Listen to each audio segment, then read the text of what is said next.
जय हिंद साथियों, आप सभी का स्वागत है आपके अपने YouTube चैनल नीरज स्टडी 01 में। उम्मीद करूंगा सभी एकदम मस्त होंगे और एकदम स्वस्थ होंगे।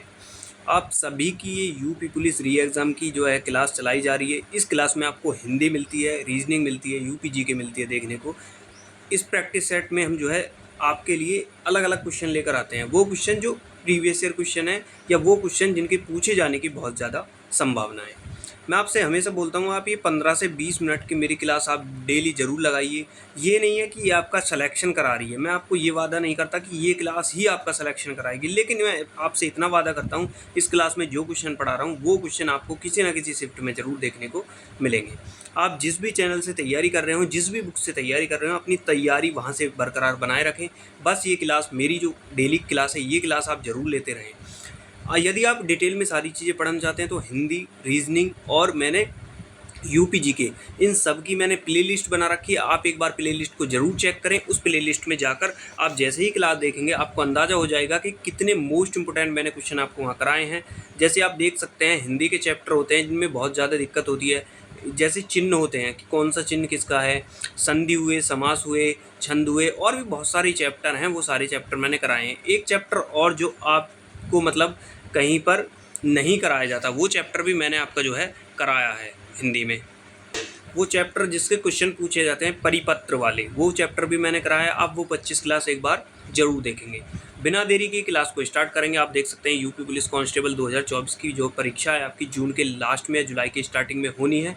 तो माँ सरस्वती का नाम लेकर क्लास को स्टार्ट करेंगे। पहला क्वेश्चन आप सभी के सामने, उत्तर प्रदेश में स्थित अयोध्या नगर किस नदी के किनारे स्थित है। देखो ये यहाँ पर दो क्वेश्चन क्लियर कर दिया आपके कि अयोध्या नगर कहाँ है, वो कहाँ है, उत्तर प्रदेश में है, और वो जो है किस जो है नदी के किनारे स्थित है। उस नदी के किनारे जो स्थित है उस नदी का आपको नाम बताना है। तो कौन सी? सरयू। सरयू। आप देख सकते हैं क्वेश्चन जो है बहुत बार एग्जाम में पूछा गया है। उत्तर प्रदेश में तेल शोधक कारखाने किस स्थान पर हैं। देखो उत्तर प्रदेश में जो तेल शोधक कारखाने हैं उस स्थान का आपको नाम बताना है। किस स्थान पर? वो है कहाँ? आपके मथुरा में। कहाँ हो जाएंगे? आपके मथुरा में वो हो जाएंगे। नेक्स्ट, उत्तर प्रदेश का कौन सा नगर चीनी मिट्टी के बर्तन के लिए प्रसिद्ध है। चीनी मिट्टी के बर्तन के लिए कौन सा जो है प्रसिद्ध है? चीनी मिट्टी के बर्तन। तो क्या हो जाएगा? वो हो जाएगा आपका खुर्जा। खुर्जा हो जाएगा आपका चीनी मिट्टी के बर्तन के लिए प्रसिद्ध आपका हो जाएगा। चलेंगे नेक्स्ट क्वेश्चन पर। उत्तर प्रदेश में नागरिक उड्डयन प्रशिक्षण केंद्र कहाँ पर है। नागरिक उड्डयन जो प्रशिक्षण केंद्र है वो उत्तर प्रदेश में, हमारे उत्तर प्रदेश में कहाँ पर है? वो आपका हो जाएगा इलाहाबाद। लेकिन एग्जाम में आपको इलाहाबाद की जगह आपको मिलेगा प्रयागराज, क्योंकि इलाहाबाद का नाम बदलकर क्या कर दिया गया है? वो कर दिया गया है प्रयागराज। नेक्स्ट, उत्तर प्रदेश का सबसे बड़ा आलू उत्पादक जिला कौन सा है। मैंने पिछली क्लास में भी क्वेश्चन कराया कि आलू उत्पादक, क्योंकि एक क्वेश्चन आपका देखने को जरूर मिलेगा कि उस उत्पादक में कौन सा जिला प्रथम स्थान पर है। तो उत्तर प्रदेश में आलू उत्पादक जिला कौन सा है? ठीक है, आलू का उत्पादन वो हो जाएगा कहाँ? आपके फर्रुखाबाद में। फर्रुखाबाद ऑप्शन नंबर डी में आपका हो जाएगा।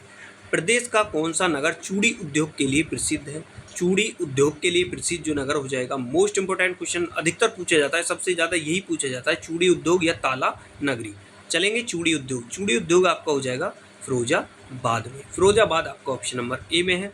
बरेली, बैंत। बरेली में क्या हो जाएगा? बैंत उद्योग। बैंत जिससे जो बुजुर्ग हैं वो लेकर चलते हैं हाथ में बैंत। बैंत हुआ आपका, सुरमा हुआ, वो हो जाएंगे। ठीक है, लखनऊ में आपका क्या हो जाएगा? वो हो जाएगा, लखनऊ में आपके हो जाएंगे क्या? आम। आम और नवाबों के शहर के नाम से कौन? लखनऊ को जाना जाता है। आगरा में क्या हो जाएगा? आगरे में हो जाएगा पेठा। पेठा जो मीठा होता है जिसको आप खाते हैं वो वाला पेठा। ठीक है, और आगरे में क्या है? एक चीज़ और है, वो है क्या? ताजमहल। ये क्वेश्चन तो अधिकतर लोगों को पता ही होगा। तो क्लास को लाइक करें, जिन्होंने अभी भी क्लास को लाइक नहीं किया क्लास को लाइक करेंगे। उत्तर प्रदेश के किस स्थान से घोषिता राम नामक बुद्ध विहार का पता लगा है। घोषिता राम जो है नामक जो बौद्ध विहार है उसका पता जो लगा है, कहाँ से लगा है? किसके? घोषिता राम का। तो वो पता कहाँ से लगा है? वो पता आपको बताना है कि वो कहाँ से लगा है। वो लगा है कौशाम्बी से। कौशाम्बी आपका ऑप्शन नंबर सी में दिया हुआ है। उत्तर प्रदेश के किस नगर में 2 पुरातत्व संग्रहालय स्थित हैं। 2 पुरातत्व जो संग्रहालय हैं वो किस नगर में हैं? वो आपको बताने हैं। देखो मोस्ट इंपोर्टेंट क्वेश्चन हो जाएगा, वो कहाँ है, वो है वाराणसी में। वाराणसी ऑप्शन नंबर ए आपका राइट आंसर हो जाएगा। और सबसे पुराना शहर कौन सा हो जाएगा, वो भी वाराणसी हो जाएगा। कई बार एग्जाम में पूछ लिया जाता है कि सबसे पुराना नगर कौन सा है, वो आपका वाराणसी ही हो जाएगा। नेक्स्ट अब देख लेते हैं हिंदी के क्वेश्चन। निम्न में से किस शब्द में हलन संबंधी अशुद्धियाँ नहीं हैं। देखो क्वेश्चन को आपको ध्यान से पढ़ना है। वो कह रहा है अशुद्धियाँ नहीं है, मतलब गलत नहीं है, बाकी 3 गलत हैं, एक सही है। तो कौन सा, जो बुद्धिमान, इसमें हलंत जो लग रही है, ये इसको बोलते हैं हलंत, नीचे जो लग रहा है डंडा जैसे इसमें लग रहा है ऐसे, तो इसमें अशुद्धि नहीं है, बाकी जो है तीनों में अशुद्धि हो जाएगी। निम्न में से किस शब्द में चंद्र बिंदु संबंधी अशुद्धियाँ हैं। मतलब देखो क्वेश्चन को पिछले को देखो, वो कह रहा है अशुद्धि नहीं है, और अब क्वेश्चन में पूछ लिया आपसे अशुद्धि है, मतलब अशुद्ध कौन सा लिखा हुआ है, चंद्र बिंदु। चंद्र बिंदु आप सभी को पता है, ये जो होती है ये चंद्र बिंदु आपकी होती है।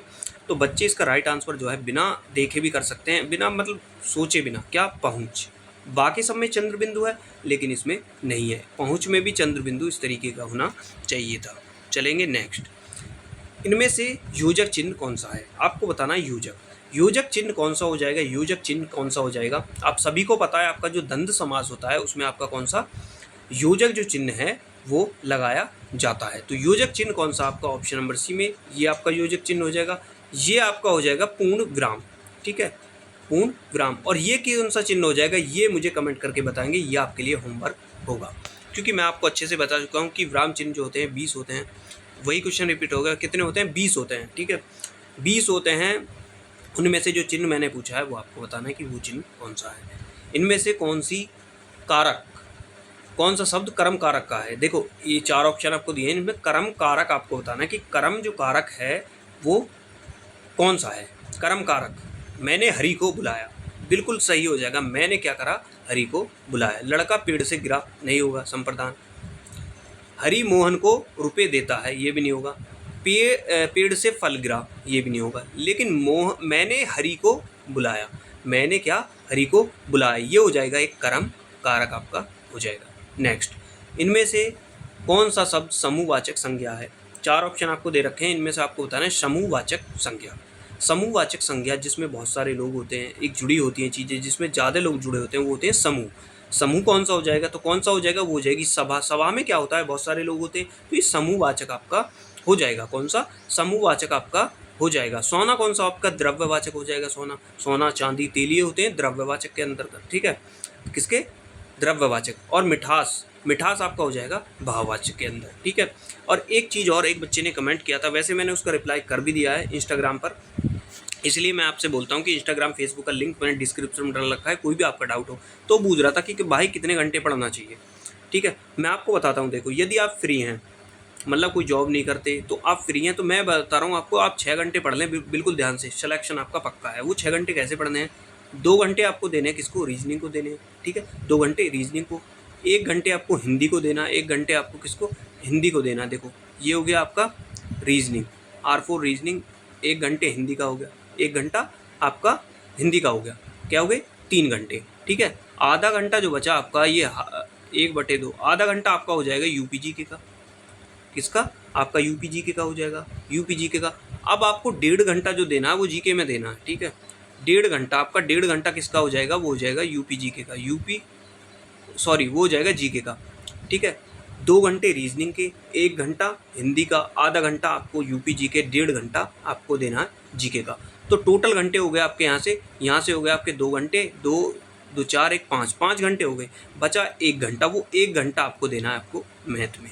तो इस तरीके से आप ये 6 घंटे दीजिए, लेकिन इन 6 घंटों को आप जो है ना बिल्कुल ऐसे देंगे जैसे कि आपको कुछ और चीज़ें देख ही नहीं है, ठीक है। होता है ना कि बीच बीच में फ़ोन को देखते रहना, यदि आप फ़ोन से पढ़ रहे हैं तो वो चीज़ एक अलग है, लेकिन आप सिर्फ उस समय पढ़ेंगे ही। दूसरी बात, यदि कोई बच्चा जॉब कर रहा है तो मैं उसके लिए बता दूं, जॉब कर रहा है 8 घंटे 9 घंटे की जॉब करता है, तो वो 3 घंटे का समय तो निकाल ही सकता है, लेकिन वही चीज़ बोलूँगा 3 घंटे में वो सिर्फ पढ़ाई ही करेगा।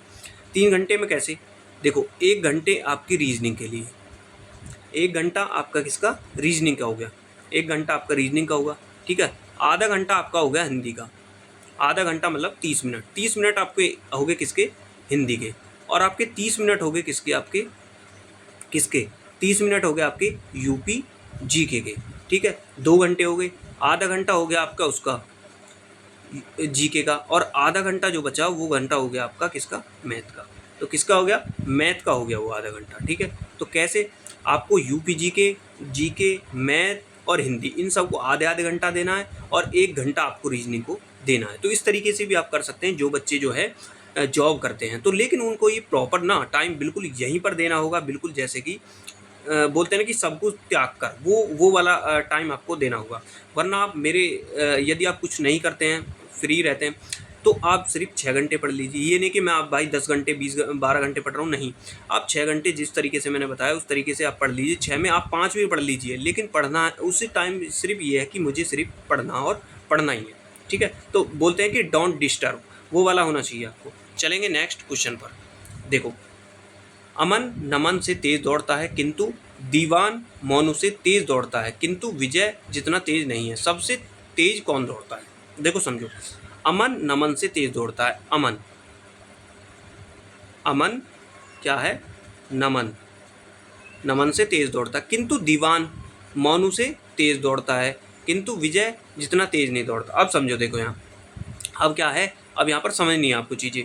अब क्या है, समझनी है आपको चीज़ें। देखो, सबसे तेज कौन दौड़ता है ये आपको बताना है। किंतु दीवान, देखो अब कह रहा है किंतु दीवान मोनू से तेज दौड़ता है। दीवान जो है, दीवान ये रहा और मोनू ये रहा, दीवान से तेज दौड़ता है, किंतु विजय जितना तेज नहीं दौड़ता। मतलब दीवान सबसे ऊपर आ जाएगा। ये इस तरीके से बैठेंगे। देखो देखो, अब लिखेंगे दीवान, उसके नीचे क्या, ये हो जाएगा मोनू, उसके नीचे हो जाएगा अमन, फिर हो जाएगा नमन, और सबसे ऊपर क्या हो जाएगा, देखो किंतु विजय जितना तेज नहीं दौड़ता। विजय सबसे तेज दौड़ेगा। ठीक है, विजय सबसे ऊपर आ जाएगा, तो विजय होगा सबसे तेज दौड़ने वाला धावक। जो भी विजय नाम का बच्चा है भाई प्राउड फील कर रहा होगा, क्योंकि वो सबसे तेज दौड़ने वाला धावक है। नेक्स्ट, पुस्तकों की एक पंक्ति में गणित की पाठ्य पुस्तक बाईं ओर से 8वें और दाएं ओर से 13वें स्थान पर है। पंक्ति में कुल कितनी पुस्तक हैं?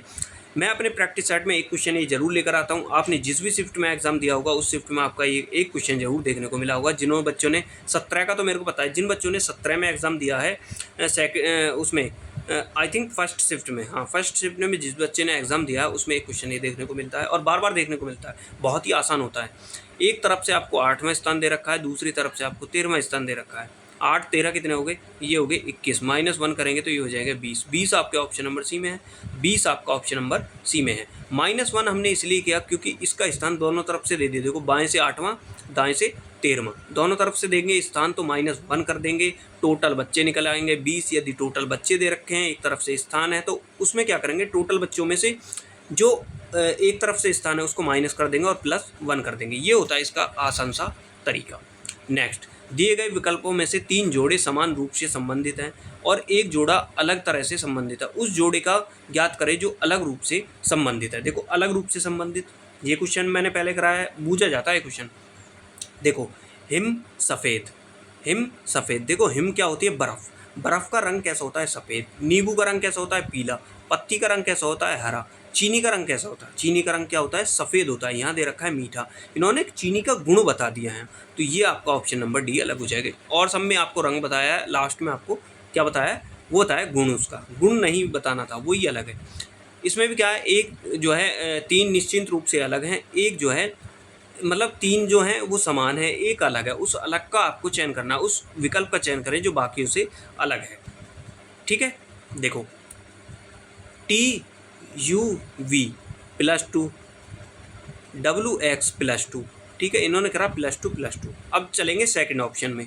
सेकंड में क्या है, J -2 कर रहा है और फिर क्या कर रहा है, देखो HIJ, तो इस साइड चलेगा, इस साइड करेगा। J से चलेंगे तो -2 चलेगा। ठीक है, KL और J से L पर जा रहा है, तो इस तरीके से ये चल रहा है। लेकिन इसमें इस तरीके से चल रहा है, यहाँ भी ऐसे ही चलेगा। D से B पर जा रहा है -2 और D से फिर F पर जाएगा EF, तो +2 चलेगा। ऐसे ही यहाँ NOP -2 चल रहा है और यहाँ P से QR +2 चल रहा है। तो ये तीनों ऑप्शन एक से हैं, बल्कि ऑप्शन नंबर ए जो है वो आपका अलग है। ऑप्शन ए आपका राइट आंसर हो जाएगा। उस विकल्प का चयन करें जो तीसरे पद से उसी प्रकार संबंधित है जिस प्रकार दूसरा पद पहले पद से संबंधित है। मतलब उड़ने का संबंध जो वायु से है, तैरने का संबंध किससे होगा। ठीक है, उड़ने का संबंध जो वायु से है वो तैरने का संबंध किससे होगा। देखो, उड़ते कहाँ हैं हम, उड़ते कहाँ हैं, वायु में। वायु मतलब कहाँ, हवा में। तैरते कहाँ हैं, वो पानी में तैरते हैं। पानी आपका ऑप्शन नंबर डी में है, पानी आपका ऑप्शन नंबर डी में है। तो इस तरीके से राइट आंसर आपका ऑप्शन नंबर डी हो जाएगा। तो इस प्रैक्टिस सेट में मैं आपको फिर से बता दूं, हिंदी होती है आपकी, रीजनिंग होती है, यूपीजी की होती है, मोस्ट इंपोर्टेंट वाले क्वेश्चन कराए जाते हैं वही, जिससे कि आपकी तैयारी बरकरार बनी रहे। मेरे कहने से आप डेली प्रैक्टिस सेट देखिए, आप जो है प्लेलिस्ट को चेक कर ले, मैंने कंप्लीट कोर्स आपका करा दिया है, हिंदी हो, रीजनिंग हो, यूपीजी के हो, सारे कंप्लीट मैंने करा दिया। आप प्लेलिस्ट को जरूर चेक करें एक बार, वो क्लास आप जरूर देख लें। जिन बच्चों ने अभी भी कंजूसी करी है क्लास को लाइक करने में, क्लास को लाइक करेंगे, शेयर करेंगे। धन्यवाद।